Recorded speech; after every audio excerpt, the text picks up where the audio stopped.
Welcome to your Durham Region Weekly News Roundup for May 11th through May 15th, 2026. This week, a homicide investigation in Oshawa leads to an arrest. Ontario passes major municipal governance changes, and rising auto theft claims continue to impact Durham residents. Plus, new consumer warnings, transit developments, education changes, and Victoria Day celebrations across the region. Here's everything making headlines this week. In public safety news, Durham Regional Police arrested a 16-year-old from Brampton in connection with the fatal stabbing outside a Tim Hortons in North Oshawa. Investigators say the teen surrendered Monday and now faces a second-degree murder charge following the deadly altercation near Simcoe Street North and Winchester Road East. Police continue searching for additional individuals linked to the case. Also in Bowmanville, police are investigating a targeted drive-by shooting after multiple shots were fired at a home near Mann Street and Tucker Road early Saturday morning.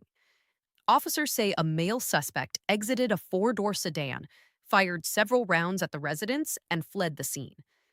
No injuries were reported, and investigators continue reviewing surveillance footage. Durham police also responded to a bizarre late-night incident in Ajax involving a stolen school bus.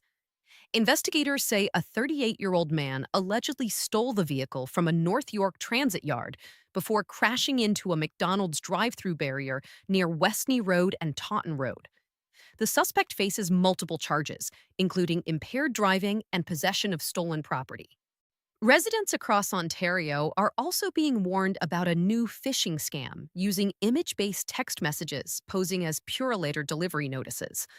Cybersecurity experts say the messages are designed to bypass smartphone spam filters and trick users into entering personal or financial information online.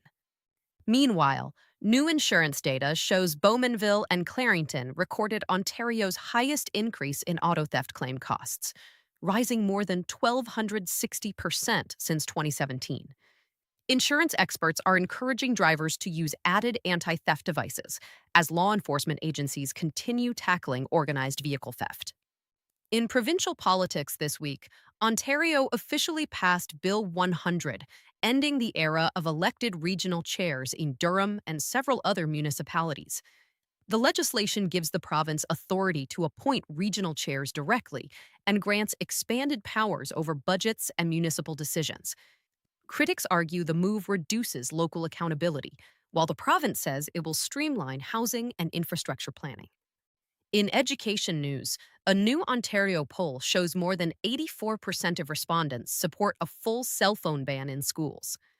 Provincial officials say stricter rules are being considered to reduce distractions, bullying, and social media-related issues ahead of the 2026-2027 school year.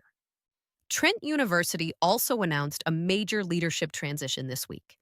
Glenn Craney has been named the new vice president and head of campus for Trent Durham GTA in Oshawa, beginning July 1st.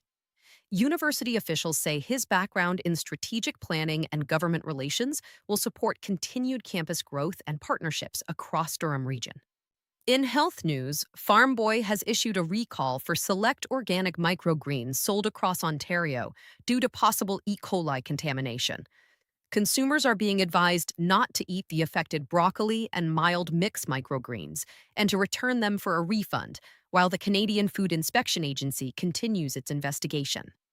In transportation and development news, Metrolinx has completed a new habitat for threatened chimney swifts at the future Oshawa Central GO site near the former Nob Hill Farms property. The structure replaces bird roosting areas lost during Bowmanville GO expansion construction, while helping the project meet environmental protection requirements. In business and consumer news, shoppers across Durham Region are noticing a new addition in grocery store dairy aisles as Sealtest launches a 6% milk product in Ontario. Industry analysts say growing demand for high-protein diets and less processed foods is driving interest in higher-fat dairy products, particularly for traditional cooking and specialty beverages.